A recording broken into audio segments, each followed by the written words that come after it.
What's good, y'all? Welcome back to the Cycle 365. This is episode 7. I'm one of your hosts, Simon Villanos. I'm Kodey Stoffer. And I'm Jesse Booten. And we're going to talk about a bunch of sports, mostly football and baseball. But first off, we're going to start with the NFL with a little recap. So, 49ers versus the Cleveland Browns. They played in San Francisco on Monday Night Football. And Cleveland got crushed. Right, guys? Yeah, they played like Browns, like a stain on pants. They really did. Yeah. What did you say earlier today, Cody? Their offense struggled like our intramural team? Yeah, their offense looked a lot like our intramural team. Not good. Very true. Their defense looked like our intramural defense as well. Oh. Which I run. But anyways, so... Wow, a self-roast. That's different. Hard to come by. Gotta take accountability. But alright, so initial thoughts for both of y'all. The 49ers ran all over the Browns. I don't remember seeing a team run the ball with so many different backs and so many different ways. Like the play calling for the 49ers, I was impressed by. They had all this motion going on. The Browns never knew it was coming around. Marquise Goodwin had rushing yards. Tevin Coleman had rushing yards. Matt Breida had rushing. It was a absolute attack. George Kittle had rushing yards. And just the way that the Niners dominated on both sides of the line during this game, both on the offense with the running, and I believe that the Niners had 4 sacks on Baker Mayfield, and he was running for his life the entire night. So that they played some old school football, and they asserted their dominance on the Browns. Yeah, Nick Bosa had 2 sacks, right? 2 sacks, yeah. Yep. Sounds good. Yep. And he had a celebration. Yeah, he that planted the literally flag. didn't matter. Planted the flag and just like, what? Okay, go ahead. No one cares, Nick Bosa. Especially, wow. Did you watch the video? I did. Yeah. I watched it. Yeah, but there's like 2 other no name, who are they? They're like the trainers. The athletic trainers are also waving the flags right next to him, so it's not like anything special. It's funny. See, here's what made it special when Baker Mayfield did it to the Ohio State Buckeyes a couple years ago. First off, it was in Ohio State, and OU came in there and they won that game. It's also college football, and this is like the NFL. Good job, Nick Bosa. You're getting paid to get 2 sacks, so congratulations. Yeah. True. It's different. It's a different level of competition, and it's a different atmosphere between college and the NFL. Yeah. And the fact that he's going to celebrate that he's winning in San Francisco like he should be. It's not the same as what Baker Mayfield did, and I think it was a really dumb celebration. Yeah, but anyways, we're off topic. Let's get back to the actual game. Yeah. Cody just go on rants half the time. But anyways, keep going. Well, I know that Simon wanted to talk about the flag a little bit too. I think he just wanted to agree with me, right? Yeah, well, I'm agreeing with you. I think it's whack too because this Browns offensive line, we're going to go into this game. This Browns offensive line has been struggling all season. They traded away arguably their best guard to the Giants, last year for Odell. They really haven't made any improvements on the offensive line. So they've been the weakest point, and I feel like a lot of people knew that going into the season, but they got distracted by the skill players, and it's showing badly because this San Francisco defensive line is pretty good. So they should be wreaking havoc on the Browns offensive line. So the fact that he got 2 sacks, good for him. That's fine. I mean, Baker's probably going to come back and throw 5 touchdowns on you later on anyways, so it doesn't matter. You'll see him for at least 10 or 15 more years. Isn't the starting tackle that Bosa was working against Greg Robinson, who's an I don't outcast know. of the Rams? I don't think so, because Greg Robinson might be out, I thought. No, he was playing. Oh, was he? Yeah. Oh, well, yeah. Well, he's a bust, so. Yeah. So, good job, Nick Bosa. You were beating Greg Robinson off the edge. Okay, well then here's the question. Are the 49ers for real, guys? No. That's what we said last time. I mean, okay, but the Browns aren't a good football team. They're still 4-0? I mean, I guess. They beat the Bengals. You know how many wins the Bengals 0. have? None. 0. They beat the Browns. The Browns have 2 wins. Yeah. They beat the Steelers, and we have 1. And it was literally right after Big Ben got hurt, too, so it shouldn't really even count. What was the other game? They beat the Buccaneers, they only have 2 wins. So their opponents' combined win record is 5 wins and 10 losses or something. So they play the Rams next week. So we will get to see what they really are about. Yeah, because granted the Rams lost on Thursday Night Football. They lost to a Seahawks team that's looking really good right now. Oh, yeah. They're on the rise. On the rise. The Seahawks are definitely a Super Bowl contender. We'll talk about it right now. Just kind of thought of it. They're in the same division, so they're gonna play each other. 49ers and the Seahawks. Who do you think wins? I think the Seahawks are going to beat the 49ers. So do I. Yeah. I think the Seahawks are the best team in the NFC West right now. They are.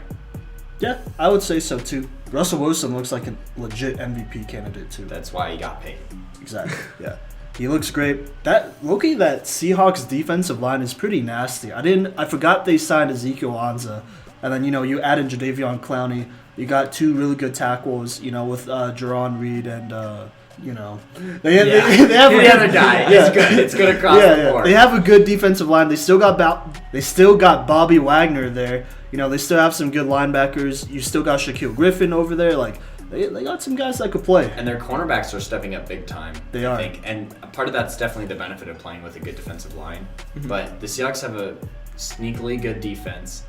They have an MVP caliber quarterback. Yep. And whenever Chris Carson isn't fumbling the ball, he's a great running back. That's They true. also have weapons for Russell Wilson to throw too. So Yeah. Will Dissly, DK Metcalf, Yeah. And of course, Tyler Tyler Lockett. Lockett. Yeah. They've all stepped up a lot. I think DK Metcalf, for a lot of people, is still a little bit of a surprise. He's still pretty because- raw. Yeah, He he's raw dropped for a sure. 2-point conversion that he should have caught against Yeah. the Rams. He's But, raw for sure, but he'll get better. Yeah. That's the thing. So the Niners are fake, and my proof is that we'll see this Sunday, I guess. But I'm predicting the Rams to beat the Niners and prove that the Niners are the third best team in the NFC West. All right, That's fair. we'll see. We really will. Other news, surprising news, not only that the Niners are undefeated, but the Chiefs aren't. They're not undefeated anymore. They lost to the Colts. Yeah, they did. Simon, you were talking about it a little bit earlier today. What happened in that game? I don't think the Chiefs played bad or anything, but I think this Colts defense definitely stepped up for this primetime game. This Colts defense has been going through a lot of injuries in their secondary too. Between Malik Hooker, their corners, like I don't even know what string corner they're on. Yeah, but I think when I was watching the game, they said that every single defensive back on the field for the Colts is a backup. yeah, Every single one. Yeah. There's no starters. yeah. So the fact that they stepped up, that's big time. Darius Leonard and those boys, like they played really well, I felt. On the flip side, the Chiefs' starting wide receivers aren't playing either. Yeah. Pretty sure Sammy Watkins was out. Tyreek Hill did is leave. out. Yeah. Yeah. So Watkins Yeah. got hurt though. Pringle, whatever his first name is. Marcus Pringle, I think. Byron. Rookie Byron Pringle, yeah. Yeah. From Kansas State. I was gonna say sour cream and onion. Okay. But that's basically what the receivers are right now. But anyways, I mean, don't get me wrong, it's still Patrick Mahomes, but yeah, it was Byron backups Pringle was- on yeah. backups. Byron Pringle was their leading receiver. Yeah. I think also if you look at the game, I think the Colts defensive line and offensive line just ran the table, both sides of the ball, their lines. Oh yeah. Justin Houston, homecoming, Oh yeah. he ran the table. He was like, he made a statement saying like, this is like a statement like in the game. And he didn't actually say this, but like a statement of Yeah, like, with his why'd you point. get rid of me? Like I own this place. Like this is my house. Ooh. Yeah. Yeah. Yeah. It was in Kansas City. It was. That was really crazy. But I that's a hard think- place to play. Yeah, but Yeah. I think what I was getting at here is that the defensive line put enough pressure on Patrick Mahomes, and I think they twisted his ankle a few times and everything like that, and he just wasn't the same Patrick Mahomes when he was hurt. I mean, he was still good. I mean, he's still good, but I'm just saying like the pressure got to him. Oh yeah, they're struggling for sure. The rushing pressure, not the pressure of the big game. The Yeah, rushing. Yeah. And it's not like he can't handle a blitz. No. It's just the Chiefs line was basically a strainer for the whole game, and the Colts were just getting through. You're right. Oh yeah, the coaching for the Colts defense is really good. And then on offense, I felt like they really controlled the ball well. Yeah. Brissett didn't have many. Did he only have one turnover? Right? I don't think it was even that He threw bad. one pick. He Yeah, did throw one yeah. pick. It was a bad. Tyrann Matthew, yeah, he threw it right to him. That's but- right. But see, after that though, he was real consistent. He was good, like he's always been. And then Marlon Mack, they just fed him the ball. I know he went Yeah, off for like 130 yards. That offensive line is ridiculous. Oh, yeah. They're so good. And in the beginning, one of the announcers even said, this Chiefs defense struggles against the run, and then boom, 20-yard run, boom, Yeah. 10, Yeah. 5, 10, like They're Yeah. gashing them. Watching the hard to Colts, watch. offensive line play, they are very big and very athletic for how big they are. It's insane. They're all fast, and it's crazy. And they don't stop. Like they're animals. Yeah, Yeah. there's some They tough control. guys. Yeah. Oh yeah, they're real tough down there in the trenches. And I don't think the Chiefs should panic. I think this is a big win for the Colts. This is a confidence booster right here, especially for Brissett, who right now I'm pretty sure is top 5 in the league in touchdown passes he too. is. So there you go. Yeah. You can kind of say that the Colts are like the antithesis to the Browns right now. Yeah. In the fact that, they don't have they still have T.Y. Hilton and, Marlon Mack, but it's not the star power of OBJ and Jarvis Landry. But they have a line. And you can see the difference between the two teams. Mm-hmm. Not only in obviously the wins column where the Colts have one more win, but in the way that they stay competitive in games too. For sure, yeah. It helps having a really good running game, and then having a quarterback that, can make plays when you need him to. I won't say he's a seasoned vet, but he's a vet with enough experience where he won't lose you games, and he might even win you some games if, his confidence keeps building and whatnot. Yeah. I think he's currently a game manager. Yep. Anyone disagree with that Jacoby Brissett analysis? No, I don't disagree. He's a very efficient game manager, though. That's the thing. Mm-hmm. There's a reason why he leads the league, but he's top 5 in touchdown passes. Like, no one thinks about it, but Marlon Mack is a very good running back. I mean, I think he's on my fantasy team. This is my second straight year. Yeah. I still haven't had him, so I don't know the truth about Marlon Mack. Well, I mean, he's just like everyone. No one really sees him because you have people like Christian McCaffrey and Ezekiel Elliott and David Johnson, all these big names. No disrespect to those guys. No. But I'm saying and I'm still saying that they're probably better than Marlon Mack. But Marlon Mack at this point could be right there at the bottom of that pack, pushing his way in. That's true. Did y'all see that one? It was a tweet, but it was the draft class of the running back class where Marlon Mack came out. Running back. It was That's ridiculous. stacked. I just saw it. Included Aaron Jones, who popped off for 4 touchdowns and gashed the Cowboys on That's Sunday. true. You're right. And, the Cowboys aren't so legit now that they face some winning teams. All right, hold on. Before we go into the Cowboys, because that's next I know, I just want to tell you something hilarious. Our friend Zach bet on the Colts winning, and he won $600. That's true. That's not funny. It just makes me sad. Well, same. Because I lost $150 at a casino over the weekend, and Zach's out here just throwing money out, and he just wins on sports betting. Anyways, Cowboys. All right. So, thoughts about the Cowboys? They're fakes, right? Yes. Yep. You're imposters.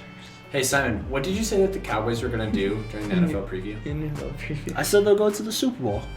How you feeling about that? I still feel pretty good about it. I don't think they should panic right now. The Saints game was a game they should have won. They're going to learn from that and move forward. This game against the Packers, it got away from them real fast.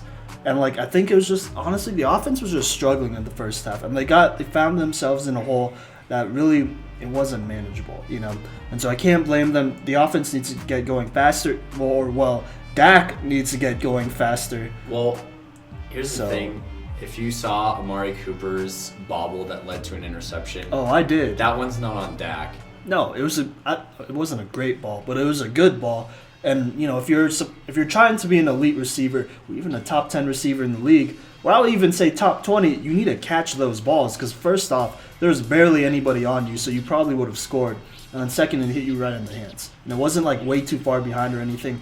It was just a simple tip. It was just a simple drop that turned into a pick that kind of I don't want to say set the tone for that offense, but it really did. Because that's a confidence, that's a demoralizing play for sure. So, I don't know. I think this Cowboys offense or team really will be okay. I think their defense was struggling a little bit too because it is Aaron Rodgers. He always has something to prove against the Cowboys. That's just how it is. I'm not even going to call it Jerry's world anymore. I'm going to call it Aaron's world. Yeah.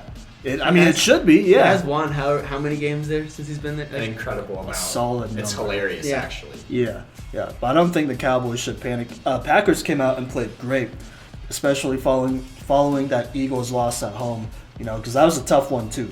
That was a real tough one. But I thought the Cowboys, it was just one of those things where it kind of got away from them. I don't think this is a team that's a very...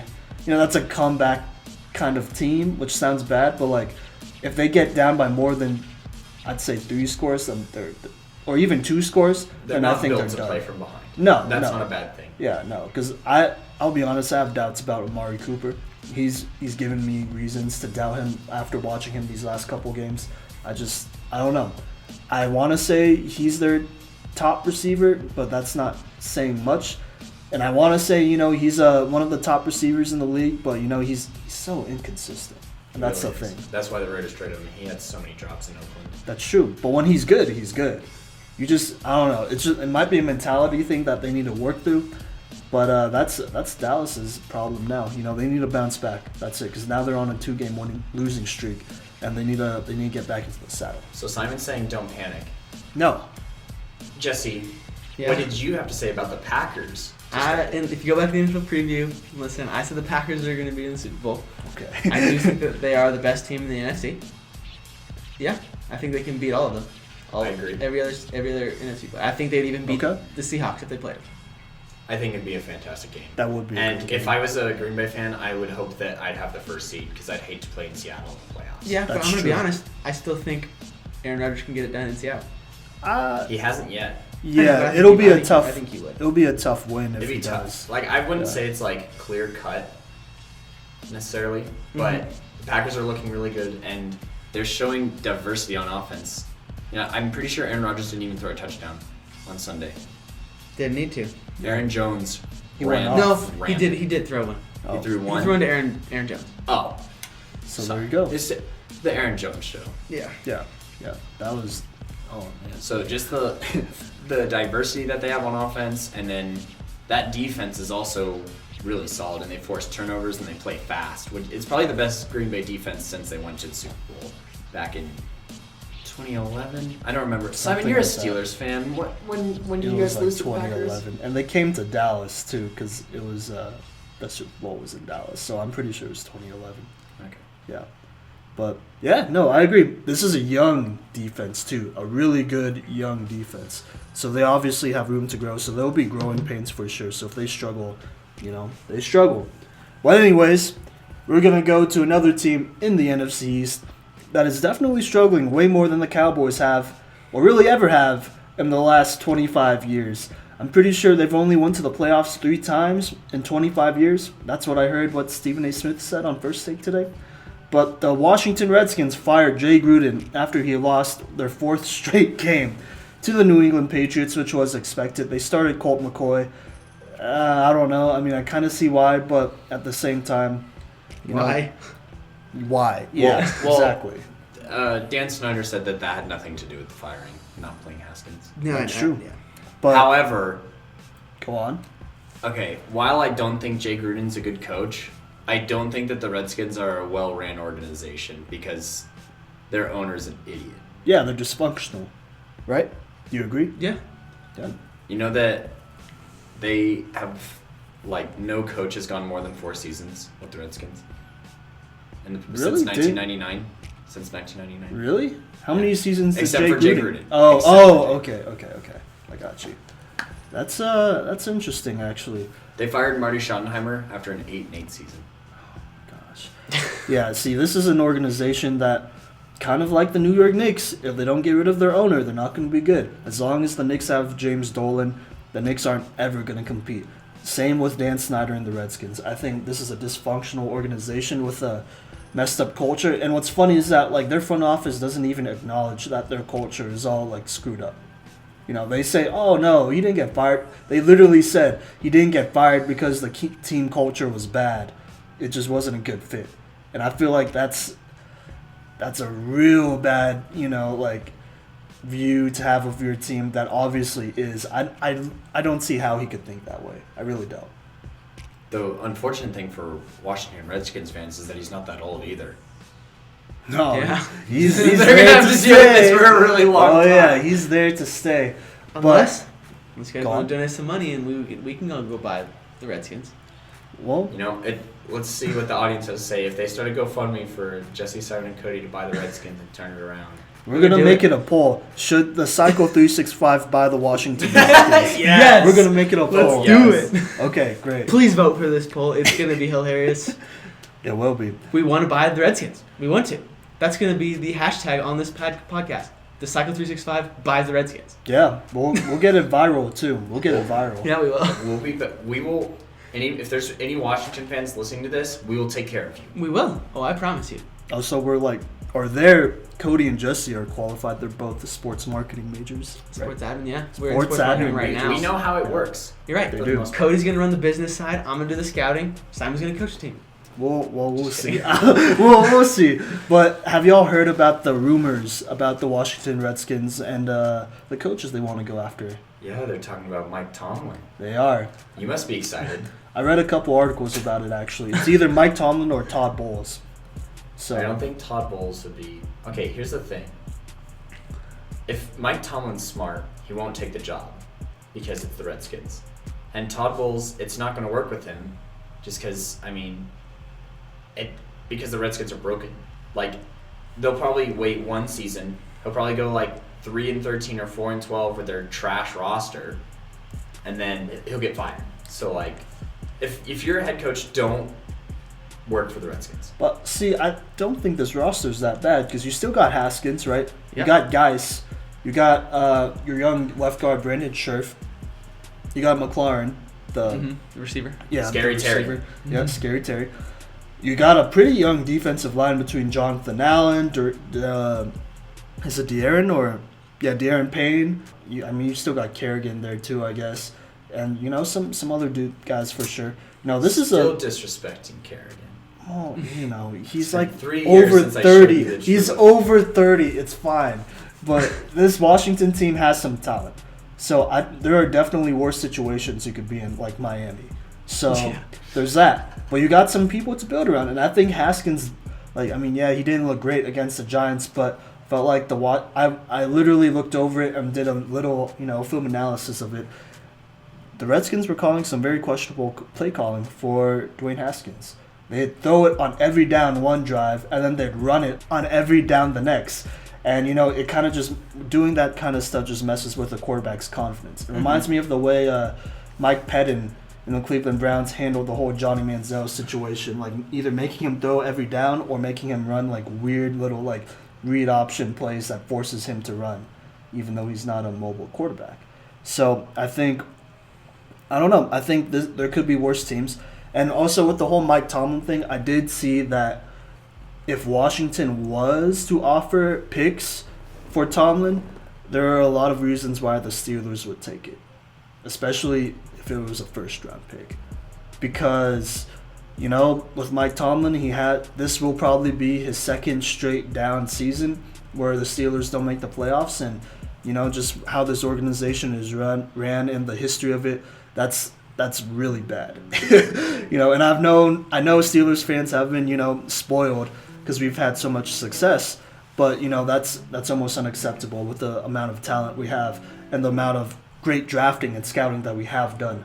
So I think it might come down to, Mike Tomlin agreeing like, all right, well, I'm not going to wait for next season because I think next season would be the hot seat season, if anything, for me to get fired. We'll just make it, we'll keep it peaceful, professional. We'll just part ways right now instead. Kind of like what Marvin Lewis did with the Bengals. So, I don't know. Hey, if Washington was to offer draft picks, if I was the Steelers, I'd take it in a heartbeat. Give me a first. Literally, it could only be a first, and I'll be okay with that. Because Washington's going to have a high first-round pick. Wait, can you trade picks for coaches? Yes. That's how John Gruden went to the Buccaneers back in the early 2000s. That's true. That's interesting. Yeah. So coaches have no say in it either. They're like players. I don't think they'll offer. I think it's just gonna happen. I don't think they'll offer a first round pick. I don't think they're gonna offer anything. I don't think it's gonna be a trade. We at all. haven't had Really? a trade for a coach since John Gruden. Well, Yeah. see, Dan Snyder, he's dysfunctional enough. You don't know. One flew over the cuckoo's Yeah, nest. he's a little crazy. He might be like, oh, Mike Tomlin, he has a Super Bowl. For every Super Bowl he has, I'll give you a first round pick. Well, I guess it'd only be one. For every Super Bowl appearance you have, I'll give you a first round pick. Simon dreaming big as a Steelers fan this week. It could happen. All right. Well, so the Redskins hurting. Yeah. Anything else we're talking about? In the We'll have to see where Washington goes with that because it's a mess. Yeah. But yeah, the Broncos won. Oh, they did win. 1-4. They beat the Chargers. We should be 3-2. Well, We really should. We really should. No, we really should. No, we You really know. should. No, we really should. Y'all, I We don't really know, should be, man. But Simon, I don't we really know. should. Did you watch the games? I that they did. lost? I The watched Bears all game? the games. You think we should have lost We the Bears game? I mean, No. Okay. So But there's no the Giants? guarantee. There's no guarantee y'all would have won it if that call went differently, though, is there? It took him from the 22-yard line to like the 38-yard line. Or like God. even Okay, well, that's a huge difference. that's Don't like even 15 yards, right? Yeah, and you know that like the final catch that they had was like at the kicker's field goal. It was also on third down. But anyways, Okay. moving on. We should be 3-2, but in hindsight, we got our first win. The Broncos got the first win. And I'm happy. Yeah. I'm happy that we're not going to be winless. Yeah, and we'll probably win like 6 no. games this I year. think they're gonna win next week. They're playing the Titans in Denver. I think they're gonna win. I think it's gonna be We can beat the Titans. I think it's gonna be the first home game we're gonna win. I think we're gonna beat the Titans. So are y'all officially getting off the bandwagon for tanking for Tua? I don't think we need to take it to it. Me and Simon. Oh, really? I'm gonna be honest. Me and Simon were talking about a mock draft, like what it looks like right now, Yeah. and like, it's probably not gonna happen, but it's possible that Tua could be there at 7 for the Broncos. There are a number of quarterbacks that could be there at 7. Yeah. Looking So at like, you what don't really it's made need up to of. tank for Tua. That's true, actually. Yeah. Okay. Yeah. I'm fine. We do need a quarterback. Yeah. Well. None of the problems that we talked about last week suddenly got fixed. No, by the not way. at all. No. No, there's still a lot of issues with this Yeah. team. Yeah. You want to know the here's the sole reason. Okay, maybe not the sole reason, but a very, very high reason why the Broncos won this game is Kareem Jackson played like a man. He stuffed Austin Eckler at the goal line, right? And he made some ridiculous plays on defense. And like, I'm gonna give 25% of this win to him. Like, he can. 25%. Yeah. I mean, Okay, we've been playing really hurt too this year. Like Yeah. Kareem Jackson, he's been in the game, he's been out of the game, but he was in the game and he showed that he was a good signing. Yeah. We've been playing without Juwan James, Yeah. which is obviously a problem. And the for Flacco. offensive line played pretty decent this week. That's true. Dalton Reisner was a great draft pick. Yeah. He's a Yeah. dude. Well, I think you he's said a earlier, man. I don't know if it was on the podcast, but I definitely remember you saying, like, Dalton Reisner might have been the steal of the draft. Oh, absolutely. In the second round, like, he might be one of the best He offensive could linemen. and he could play. I could see it. He could play guard, center, or guard. Like he's interchangeable. Mm-hmm. Yeah. He's a good interior lineman. Yeah. I'll give him credit. And I mean, he's the reason that Philip Lindsay scored against the Packers a couple weeks ago. I don't know if you remember I that. remember He that. grabbed Philip Lindsay, And who threw him had into 2 the end. other men on him, And and threw just him threw him into the end zone. Yeah, that was a man play right there. I was watching that one live too. Yeah. So we won. There's a little I bit, can maybe a finally go. little bit of hope over on the horizon, but not much. I'm not singing playoffs yet. Not yet. No. I mean, yeah, definitely not. Well, I feel like we have a better chance than the Steelers. I definitely do. Mason agree. Rudolph's goofy Well- looking helmet. He got knocked out. What do you mean? I remember Simon, Hey, bruh. you were talking to me the other day. We were talking about this the other day, and I'm like, bro, did you see Mason Rudolph's ridiculous helmet? You're like, hey, give him a break. He just got paralyzed. I was like, no, Simon, he didn't get paralyzed. Okay, he got well, knocked he out, looked but- like he was, bro. He got hit pretty badly, and the way his body just like went Yeah, he just got dead knocked was out. really He scary. just got knocked out. That's happened before. I mean, He definitely yeah. didn't know where he was. No. He got up and he's like, I'm He's Mason like, Rudolph. I'm That's true. Rudolph Mason, and I play for the Rudolph Steelers Mason. Pittsburgh, but I'm ready to go. I'm still good. He said I'm good. He said, I'm good. And one of the offensive linemen gave a hilarious look after talking to him. He rolled his eyes and looked away because he knew, yeah, this kid better not be playing right now. See, for the record, Mason made that throw. It was a great throw to James Washington. It was like a 20-yard throw, so I'm proud that he stuck in there and made the play. Yeah, he was it was a good looking play. really good. And I don't want to get too far into this, about the Steelers, but yeah, it's just one thing after another with injuries. You can't catch a break. It happens. I felt like we would have beat the Ravens if Mason stayed in.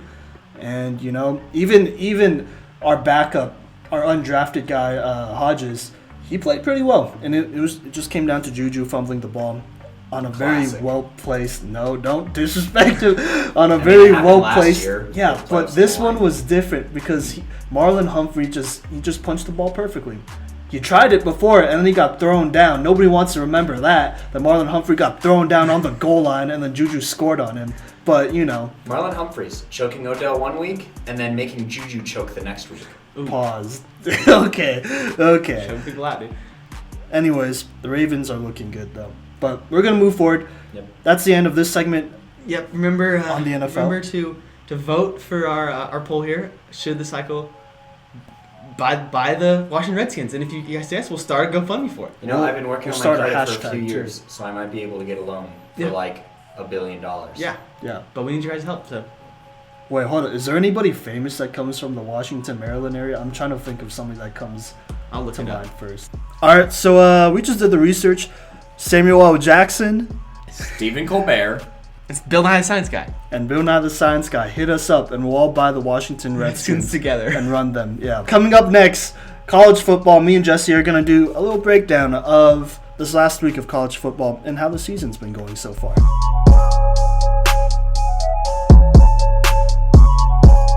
All right, y'all. Welcome back to this segment of the Cycle 365. Me and Jesse here, we're going to talk about college football. First off, we're going to review this last weekend of college football. First off, we got Michigan versus Iowa. Michigan wins a big one versus Iowa. Jesse, what's your reaction to this? Well, I think if you really look at it, there's only one touchdown scored in the game. Wow. It was a rushing touchdown in the first quarter. But I think it shows that finally Michigan's defense showed up like they were supposed to. Like they sacked the Iowa quarterback, I think, like 6 times and made him throw 3 interceptions or something like that. Okay. And so like they showed up and played like Michigan defense is supposed to. Like you said, they got a big win against a good conference team in the Big Ten in Iowa. Iowa's a good team, and so like I think it was a do or die moment for the Michigan Wolverines. Like they needed to win that game, otherwise it was over for them. Fair enough. So I still don't think they're gonna win the Big Ten at all. But it was just a step in the right direction. They finally got a win. Maybe Jim Harbaugh won't get fired. Yeah, maybe. I think it could definitely be a confidence booster, but at the same time, I think they're done. I mean, they'll probably make some obscure bowl or whatever, but they're not winning the Big Ten. They're not going to the college football playoffs. I'd be surprised if they finished in the top 6 or 7 in the rankings, but yeah, that's not going to happen. Anyways, let's stay in the Big Ten for now. We have Ohio State versus Michigan State, where Ohio State just smashed Michigan State. Yeah. Justin Fields went off. Yeah, so did J.K. Dobbins. That's true, yeah. I think that we were talking about, we'll get into this later in the season, about mock drafts and all these like running backs that are coming through and everything but I think with J.K. Dobbins, he was kind of flying under the radar a little bit, but I think this game in primetime Saturday night put him on the map. I think he is one of the top 3 or top 4, top 5, you could say, running backs that will get drafted. He definitely is a solid back. I believe so too. He's a all-around back, actually. He could run it, you could catch it, all that great stuff. Yeah. This was a big-time win. It solidifies Justin Fields' campaign for the Heisman.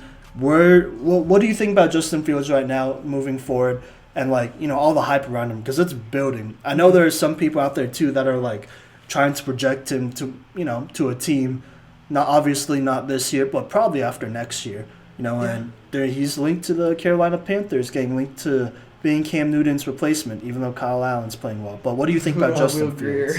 Well, that's true. Will Greer's there too. Yeah. But that's just one rumor. But anyways, what do you think about Justin Fields so far? He's very good. I think Ohio State is for real. Yeah? I think Ohio State is for real. I personally think, I don't know if I was telling you or Kodey, I think they're going to make the college football playoff. I think they're going to make the championship. I think they can win it. I really do. I think Justin Fields is. I think if the light of the intel shows you have Ohio State and Alabama playing in the national championship, and I think Justin Fields and Ohio State would beat Alabama. That's an interesting take. Alabama's defense has looked a little suspect this year. I think, and it's just a testament to Justin Fields. I think he is a very good quarterback. I still don't think he'll win the Heisman, but I definitely think that he's in the conversation and he's one of those top quarterbacks. For sure. I'll stand by what I said about Justin Fields at the beginning of the season. I think he's a very talented football player. And I think he's great, but I'm still going off what I saw from QB1. It looks like he's still immature. He hasn't really played a solid contender yet, in my opinion. Michigan was never really a contender, so there's that. And, I think we have to see moving forward. His confidence is building, though. So maybe when he does play an actual good team, his confidence will be at a very high level. So I'll say that right now. But anyways, we're moving on to the SEC. We had a big-time game between Florida and Auburn. Both these teams are undefeated. If both of them wanted to have a chance at the college football playoffs, they needed to win this game. Yeah. So Florida came away with the win. Yeah. What do you think, Jesse, about this win for Florida? I just think Florida looked all around better. Yeah, I think their offense and their defense just looked better than Auburn. that's fair. Yeah, I mean, Tarask, their backup quarterback there, to Franks, he looked fine. Like, Yeah, he looked good. He looks like he can make the throws confidently, and they have a good offense, bunch of athletes on offense, but their defense looks ridiculously good. Oh, yeah. They shut Bo Nix and the Auburn offense down, caused a lot of turnovers, and granted, Bo Nix is very young. Yeah, he is. He's a freshman, true freshman, so that's the thing. But I think they do have a good defense, and I think they're a very well coached all around team, and they're good. And I think they can definitely make a push at Georgia for the South, SEC South. I feel that. I like Florida. You know, I didn't think they'd win. I kind of picked Auburn to win, but barely. You know, Bo Nix, the Auburn quarterback, he's a true freshman. You know, his age, his experience definitely showed, which is fine. You know, this is a growing game for him, for sure. So, I mean, Auburn, they're having a good season right now. I still think they are, but, you know, it's a lot to ask out of a true freshman to go on and, you know, make the college football playoffs or even win the SEC. Yeah. You know, so that's okay. But Florida, they're going to be, you know, they're continuing to roll. They're impressing me. I was about to write them off, but you know, they're for real. They have another gigantic game this coming week, though. They do. Let's LSU. talk about it. Yeah, Florida LSU. It's in LSU, right? Yeah, it's in Louisiana. Yeah. So what do we think Death about this Valley. game? Oh man, this is a tough game. I think just the fact that it's in Death Valley, I think Joe Burrow and LSU are gonna win. Yeah. Just I because feel it's that. there. I think if it was at a neutral site, I think Florida might win, and if it was obviously in Florida, they would win. Oh yeah. But I just think the fact that it's at LSU, I think LSU will win. I think it'll be a good game. I'm gonna predict LSU wins by a touchdown. I could see that too, actually.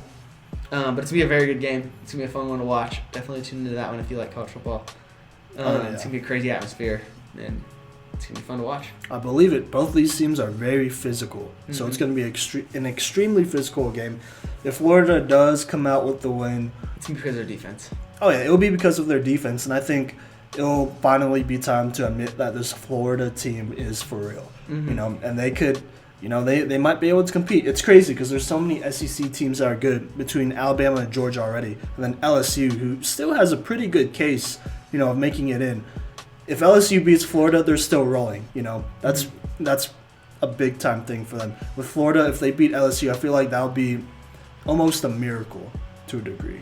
If Florida beats LSU, you think it's a miracle? Yeah, I wouldn't say it's a miracle. I would probably say they get out coached. But possibly. I don't think it'd be a miracle. I don't think Florida will win, but I don't think it'd be a miracle if they did. Okay, I mean, well, Florida is on their backup quarterback, and it's in LSU too. Yeah. So it's a lot of things to ask out of a backup quarterback, you know, who's presumably young, and this Florida team. And I think the difference for the defense is like, well, Bo Nix, like you said, is very young, whereas Joe Burrow's a senior, very, very a veteran, very Yeah, he's a seasoned vet seasoned for sure. vet, yeah. So that's the difference. So I think LSU will win. Okay. All right. So speaking of big time games, let's stay in the SEC for now. We got Alabama versus Texas A&M. Alabama should probably win this game, They right? should definitely win it. I don't think it's a big game, yes, between two top 25 teams, but I don't think it's that big of a game. I think Alabama will roll.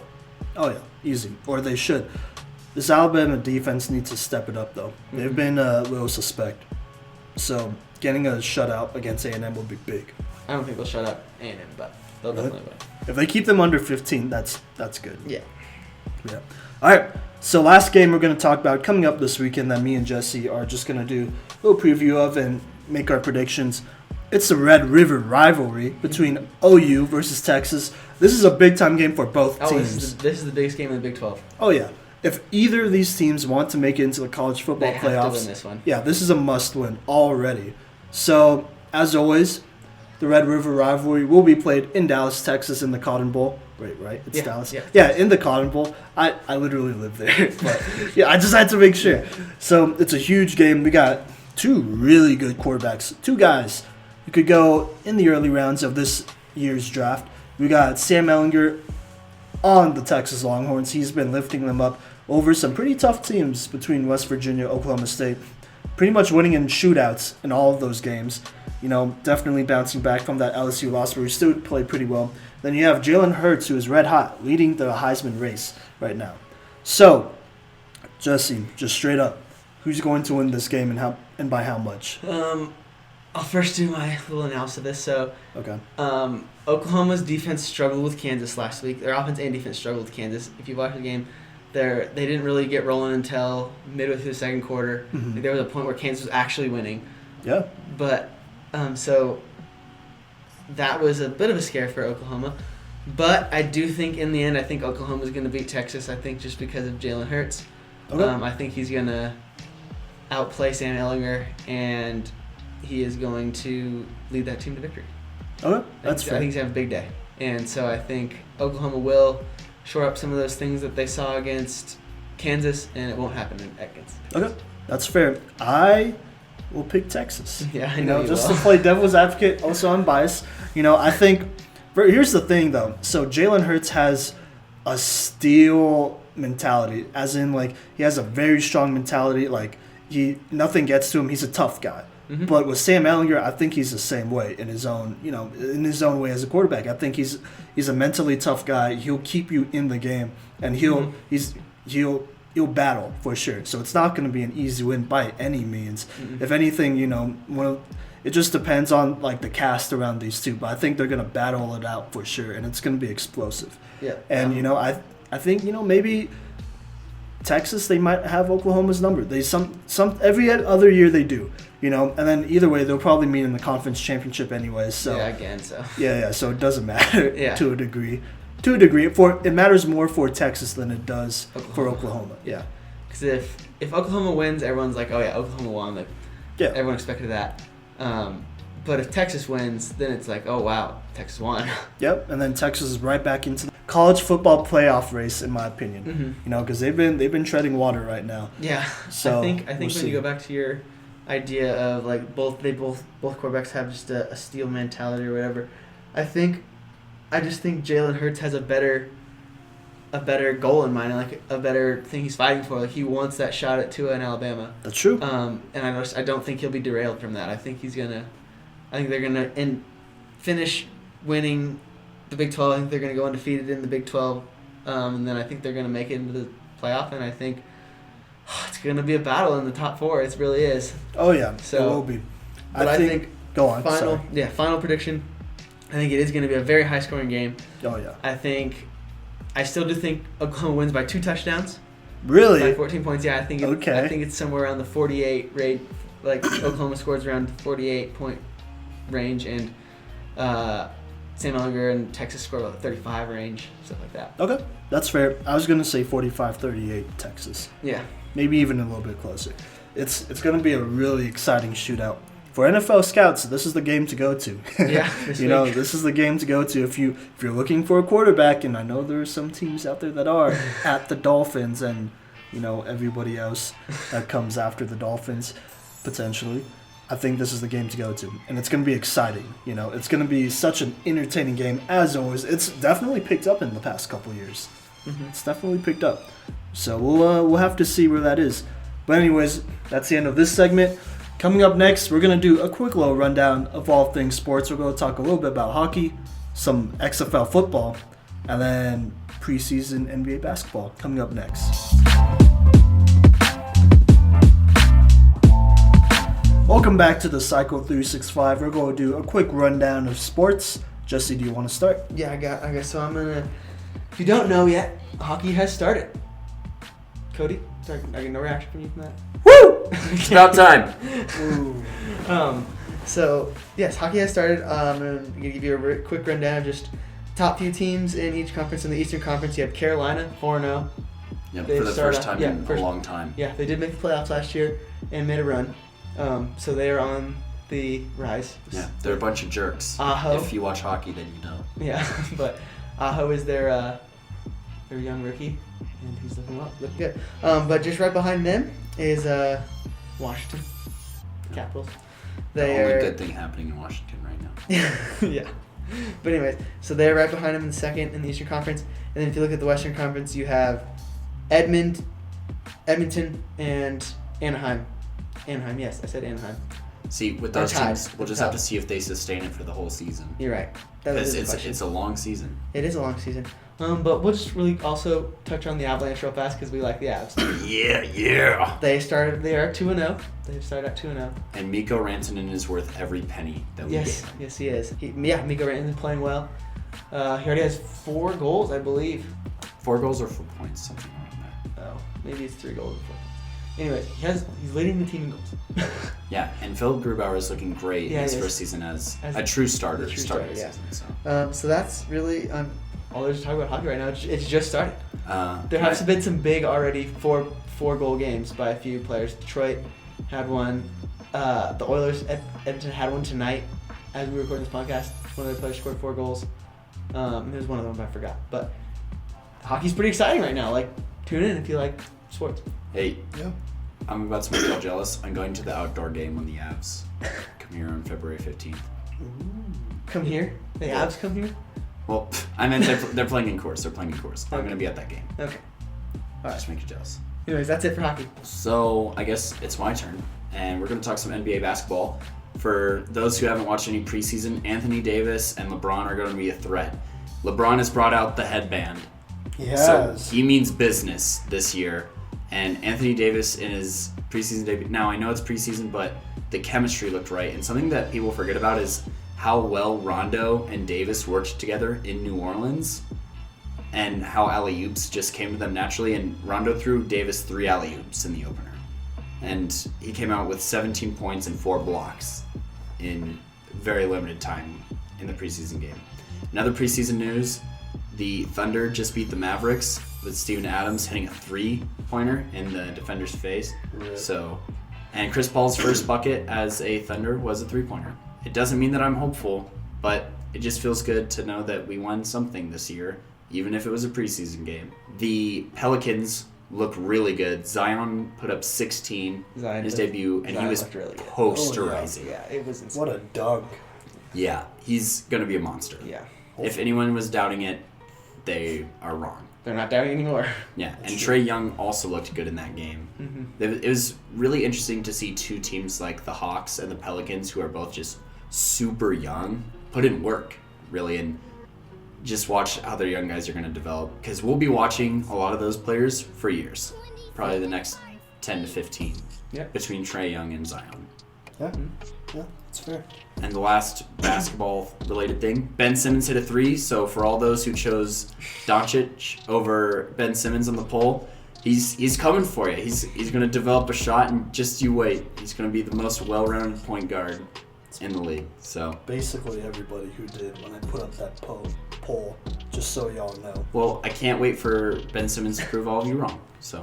All right, fair enough. All right, and the last thing that we're going to talk about for this segment is the XFL. They just announced that their draft is next week. So by the time this podcast drops, they'll be drafting in, I believe, 2 days. So it should be next Monday. Mm-hmm.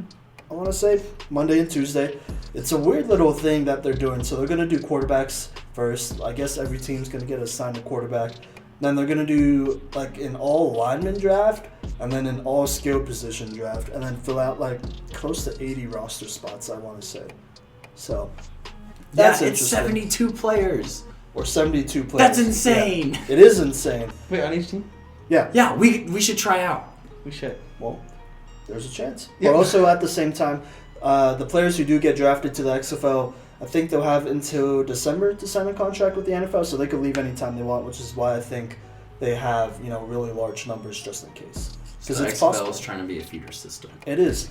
But there are some notable players that have been released as of today, Tuesday, October 8th. They've been releasing groups of players, or they will be releasing groups of players every day. And, I'm just going to go over some notable names that have came out so far. So Landry Jones, he was a big one, which... Notable. Well, it's a big one because Bob Stoops, he coaches the Dallas Renegades. So that might be exciting. And I'm going to just say, the last time Landry Jones was real exciting and dynamic was with that Oklahoma team and Bob Stoops. So that's a big one to look out for. Then you got Michigan State, the former quarterback over there, Connor Cook. He's going to be entering the draft. I think he's probably easily the second best quarterback going into this draft so far that we've seen. So that could be exciting. That could actually launch his career potentially because I felt like he had a really bad shake. Yeah, he went to Oakland. Yeah, wasn't his only start in a playoff game when Carr got hurt? Yeah, it was. That wasn't fair either. Yeah, it was against the Texans too. Yeah, they had no line. They destroyed him. Yeah, but yeah. So, anyways, another person that is of notable worth is running back Jonas Gray. For some of you football fans out there, he had a pretty short stint with the New England Patriots, but he played really well when he was there. You know, there was a time where when he averaged 200 yards a game and like 2 touchdowns, and then he overslept and Bill Belichick cut him. So that's basically been the end of his career, but he's making a comeback. Way. You know, yeah, that is the Patriot way. And then for all my Last Chance U, fans, I'm a huge Last Chance U fan. Ronald Ollie, from the first season, arguably a fan favorite, and Last Chance U icon, arguably the face of Last Chance U so far, has been invited to the draft. He's worked really hard. He was on the Raiders. He was on Hard Knocks before he got cut because he was acting a fool. So he'll get another chance. And then lastly, this is kind of a side note, really. He's not as important as these other guys. But the forgotten McCaffrey brother, Max McCaffrey. Yeah. He had a couple of stints with the Packers. McCaffrey, yeah, the oldest one. Colorado represent. He had a couple of stints with the Packers, Jaguars, 49ers.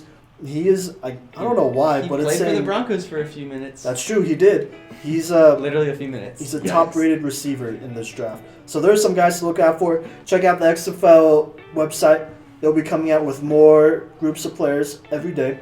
At least 50, I want to say. 50 to 100. You imagine being Max McCaffrey, waiting for the XFL draft, and just watching Christian McCaffrey terrorize the league right now? That's true. Hey, but his time might be coming. And also watching his younger brother Dylan get obliterated. Michigan? Yeah, when he got concursed. Well, if Michigan's not smart, and they might, Dylan McCaffrey might be joining the XFL pretty soon here too. I'm gonna just be honest. If Michigan doesn't manage him right. For the record, Jeff Boone, right here in this studio, I guess you could say, played against Dylan McCaffrey and Christian McCaffrey. Yes, I played against both of them. Didn't play Max. No, not that old. That's and fair. Which one was worse?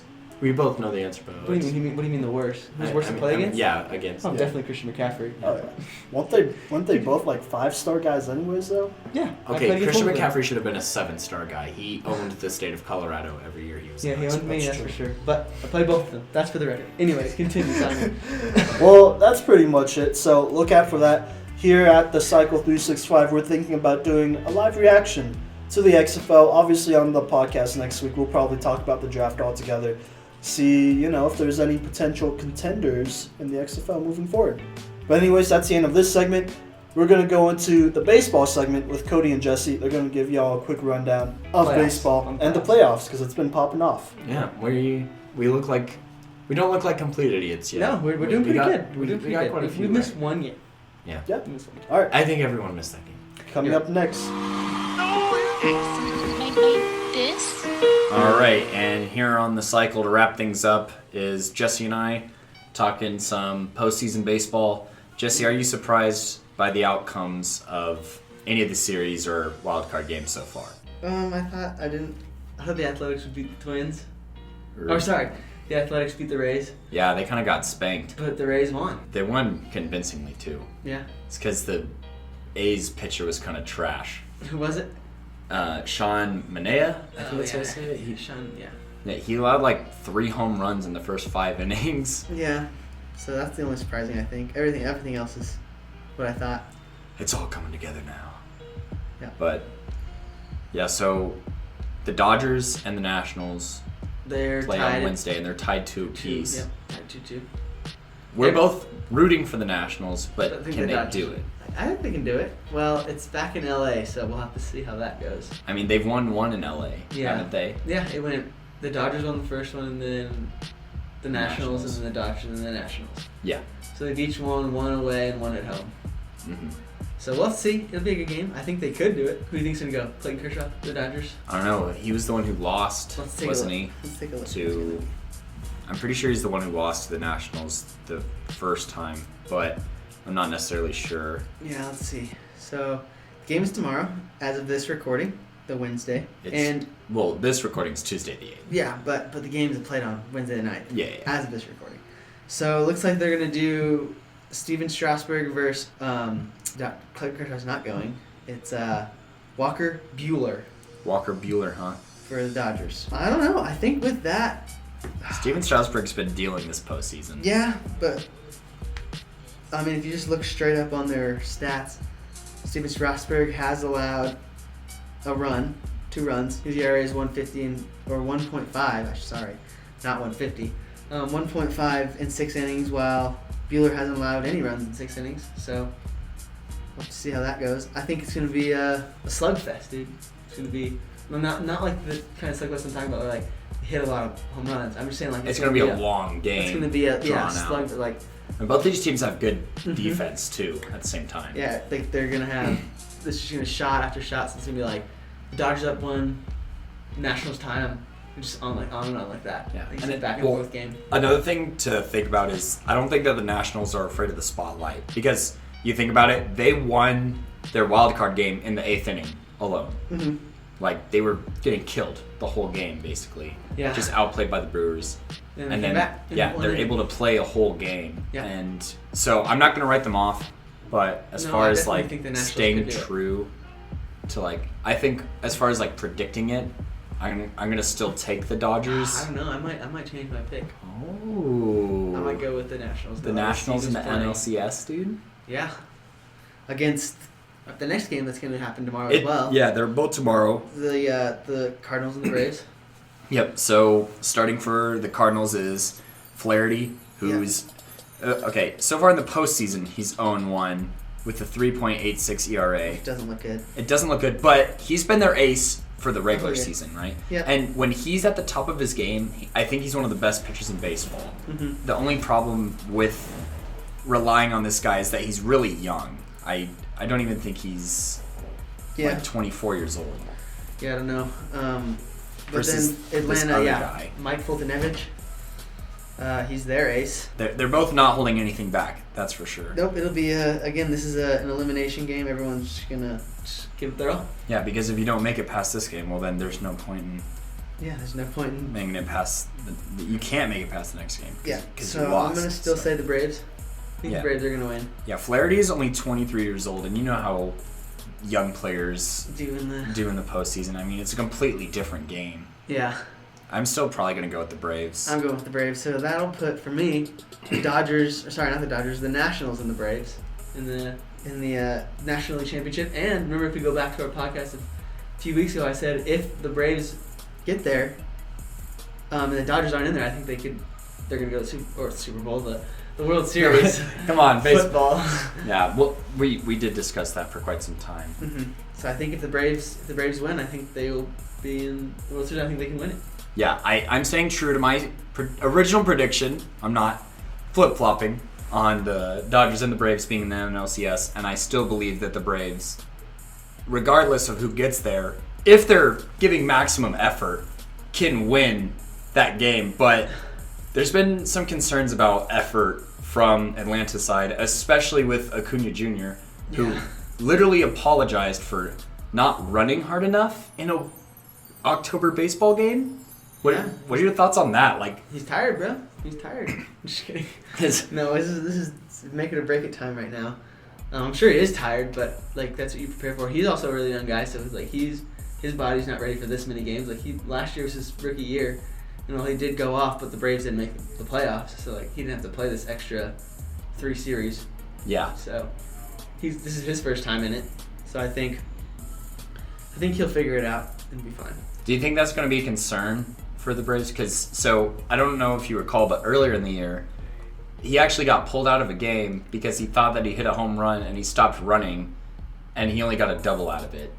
And the Braves ended up, I believe, losing that game, and he got pulled because of the lack of effort. And now he once again is like publicly apologizing for it. Would you be concerned as a Braves fan about these effort issues in baseball? Probably not, because when it comes to baseball, like obviously there's like 4 times a game where you actually have to go 100%, like full on go. And I still think while Ronald Acuna is I mean, he still has 41 home runs this year, and like Yeah. he's gonna be fine. I think he'll be fine. I don't think it needs to. Even if he doesn't give 100% on one play, I think you're still gonna be all right. All right. Yeah. So the NLCS, Jesse thinks that the Nationals are going to beat the Dodgers. I do. So I've changed my mind. the people in the future will know if you were right or wrong You're right. because they're listening later. They But- are listening at the end of the week, and we are doing this now. And so, but you predict that if the Nationals and the Braves end up playing, that the Braves will go to the World Series. Yes, Okay. I do. Yeah, and that's the National League. Now we can. Now, in the American League, We have a The game going on Yankees- currently right now, yeah, there is a game currently going on right now. as we speak on this podcast. The Rays are The Rays thumping are beating the Astros 4-0. the Astros 4-0. Yeah. But they won their first game in Tampa Bay. This game's in Tampa Bay, I'm pretty Mhm. sure. Yeah. I think the Astros will close out the series in Houston. in Houston, you think? I think so too. Yeah, I just don't see the Rays as an actual.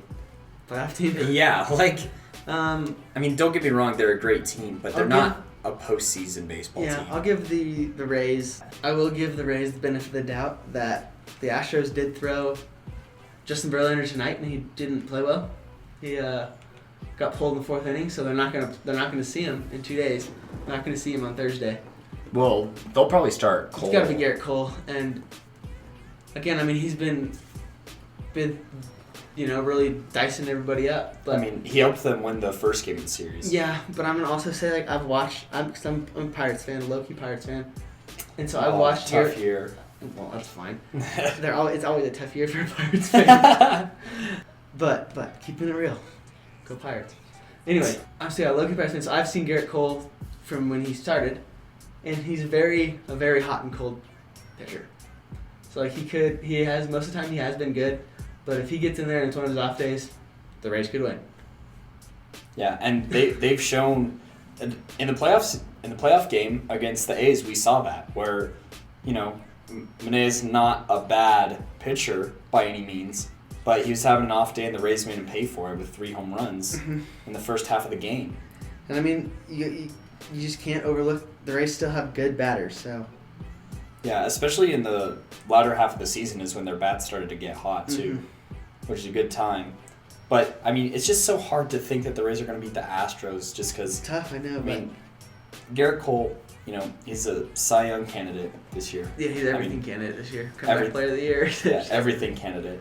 Yeah. And their bats are, even though they didn't record the most home runs, they still probably have the best, most consistent bats in the playoffs. Yeah. As far as reliability, and there's a lot of experience, and I know that clutch isn't a measurement, but it is though at the same time. Yeah. Like the Astros have clutch batters who can hit a good ball late in the game. So that I don't know. I'm gonna continue. I'm gonna continue to write off the Rays for the time being. Okay. And I guess I'll eat my words if they beat the Yankees in the ALCS, but that's not gonna happen if they win. So. Yeah, because that's their last team here. The Yankees, they swept Minnesota. They smoked the Twins. I think they outscored them 28 to 10 or something really sad. Yeah. You know that the Twins have lost 16 consecutive playoff games? Wow. And 13 of those are to the Yankees. Wow. Hate to see the Yankees in The there. Yankees are the Twins' daddy right now. Am I allowed to say that on here? No, say it again. Say it again. Say it again? Say it again, but not that. The Yankees own the Minnesota Twins. There you go. That's good. But the Yankees, I mean, good for DJ LeMahieu. He's finally getting a run, because he wasn't there when the Rockies went to the World Series back in 2008. Yeah, because he's too young. Yeah, he was too young then. So I mean, he was with the Rockies when we beat the Cubs in the wild card. Well, yeah, I mean, he's been to the playoffs, but watching this series, the Yankees are gonna make a deep run. So it's just good for him, because we like DJ LeMahieu. It's good for him and the to get out Yankees there. pitching looked really good against the Twins. And I think another thing is the Yankees defense is really good. Mm-hmm. Like you're saying, DJ LeMahieu, yeah, he has a great bat, but he's also a phenomenal second baseman. Yeah. They can make plays in the outfield, in the infield, and at the mound. So, and then obviously plays at the bag because that's what they're known for. They hit over 300 homers this year. Yeah. So Most home runs. do you think if the Rays win that they can beat the Yankees? No, I don't. I think the Yankees are going to go on to the. If the Rays win, they're definitely not. But the Yankees are definitely going to go to the World Series. But if the Astros go, it'll be a good battle. So we'll have to see. But you're going to take if it's Astros Yankees? Tough. I'm going to change my answer. I'm too. I'm going to go with the Yankees just because the pitchers will have rested. Yeah.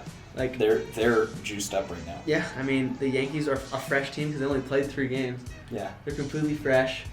And the Astros, like they're 2 guys, like we're talking about here, Justin Verlander and Garrett Cole, like they both have pitched in 2 games this series. Yeah, and out of 4 games, they're the only ones that have started. Wow. So first off, that's nuts.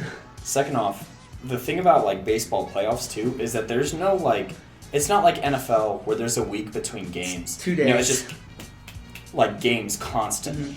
It's like the NHL. Yeah, it's like the NHL. Yeah. They just, I don't know why, but I feel like those sports that have the series should try and stretch it out a little bit more. I mean, you could, but then think about that. Like baseball is already starts in February basically, and we are now in October, and it's still going on. Yeah. It's pretty much a year-round thing. So if you extend it another week, or not even another week, another month, and you're getting done at the end of November, in the beginning of December, players have 1 month of off-season, and they're back at it again. That's fair from a player standpoint. Okay. Yeah. I'll cede that one. And I would say just baseball. I could see you could extend hockey and basketball and all that stuff, pro basketball and pro hockey, but not baseball because baseball is already long enough. They're just getting started in October, and their seasons end in June. Yeah. So July, August, September. Yeah. They're not even doing preseason stuff really till August or September. Whereas a baseball player would have 1 month of off season and maybe I had to begin. So. Yikes. I mean, they still only have 2 months, even with the current format. So yeah, so it's still rough to be a baseball player and win a World Series, but you also get a ring, so no big it's deal. worth it. No big deal. So Yankees and Braves for both of us right now. Yeah, I still think. Oh man, I think the Braves would take it. Like you said, because the Braves. Like I said in the last podcast, if the Braves make the World Series, I think they're gonna win. Yeah, there's something that's just different. Yeah. About this, it's my job as a podcast guy to be like, ooh, Acuna's effort, but I personally don't doubt it. No, I think he'll be fine. And he could even potentially be the MVP of the series. Oh, I think if the Braves win, he's gonna have to be. Yeah. So. Make or break. Yeah. So, go Braves, just because I want to be right. Yeah. More than anything. And I don't remember the last time they won a World Series. I'd rather see the Braves win a World Series than the Yankees, because Yankees we just don't like the or Yankees. the Astros or the Dodgers. Yeah, because they've all been there for the last 4 years. So. I wouldn't mind the Nationals winning. Yeah, I wouldn't either. Just someone new. Order of someone that I don't mind winning. Number 1, Braves. Number 2, Nationals. Number 3, Cardinals. Tampa Bay, bro. I would be fine seeing Tampa Bay win. I don't know. I'm drinking too much haterade. I can't Why? be wrong. I can't be wrong. That's the thing. Okay. I've gone 2 shows now, just bashing the Rays, and if they win, then I'm gonna look like an idiot. Okay, but here's the best thing about it. Why I'd want the Rays to win, and why I'd be totally okay with it, especially if they beat the Yankees, is because the Yankees, money wise, the Yankees have lots of money, and it'd be just good to see a small market team like the Rays, who are literally at the bottom. So if you look at a chart, the Yankees are number 1, the Rays are number 31. The 31 team. I think it's just 30. 30. They're literally dead last. So it would be cool to see the last team beat them. Yeah. Because then it means it's all scouting. Yeah. And you as a scout really get a kick out of that. Huh? Yeah, I would. So. Yeah. All right. So boo Yankees, but they're probably going to end up in the World Series. Yeah, we'll see. Yeah. So let us know if you agree with us. Thank you for listening to the Cycle 365. This was episode 7. It was recorded on October 8th, just so y'all know. This is Simon Villanos. Kodey Stauffer. And I'm Jesse Booten. And we want the Redskins. Yeah, we're going to buy the Redskins. Hashtag Cycle for the Redskins. Ooh, the Cycle 365 for the Redskins. Oh, yeah. We still got to worry about trademark and stuff. Yeah. Follow us on our social media and check out our website, and our YouTube channel. Yeah, don't follow us physically. That's kind of weird. Yeah, don't do that. All right. All right, we better head out. Peace. Bye.